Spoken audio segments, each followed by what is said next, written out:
دوای ساڵێک لە چاوەڕوانی سەرنجام دوو هێزە ناکۆک و ناتەباکەی گۆڕەپانی سیاسی کوردستان بزوتنەوەی گۆڕان و پارتی دیموکراتی کوردستان کۆبوونەوە، بەڵام کۆبوونەوەی پارتی گۆڕان لە ئاست ئەو چاوەڕوانیەی خەڵکو و حزبەکانی کوردستان نەبوو.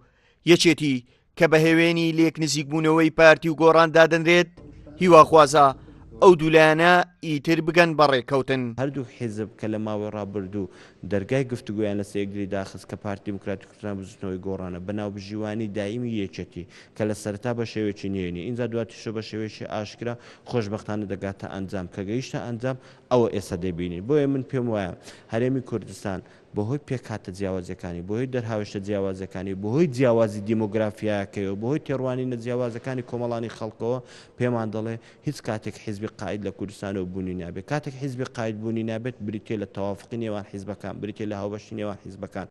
لە ڕابردوو حزبەکان دەیان کۆبوونەوەیان ئەنجامدا تا بە هەمووان پەرلەمان کارا بکەنەوە و دۆخی یاریمی کوردستان ئاسایی بکەنەوە، بەڵام تا ئێستا ئەوە نەکراوە.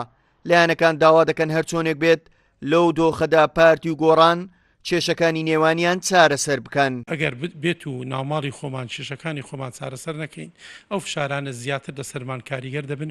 بەڕێخستنەوە نێوماڵی کوردی ئێمە دەتوانین فشارەکان کەم کاریگەر بکەین لەسەر خۆمان.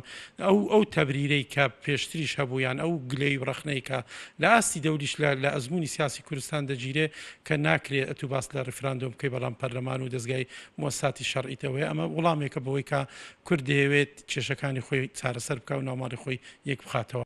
ناکۆچەکانی نێوان گۆڕان و پارتی بۆ 2 ساڵ دەچێت. لەو ماوەیەدا زۆرترین گرژی لە نێوان ئەو دوولایەنە سیاسیە ڕوویدا.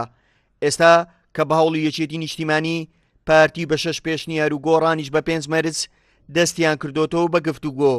لایەنەکان داوا دەکەن پارتی و گۆڕان واز لە مەرج و پێشنیارەکانیان بێن و ئیتر ڕێک بکەون. هاوکەڕ عەبدوڕەحمان، کورسات نیوز، هەولێر.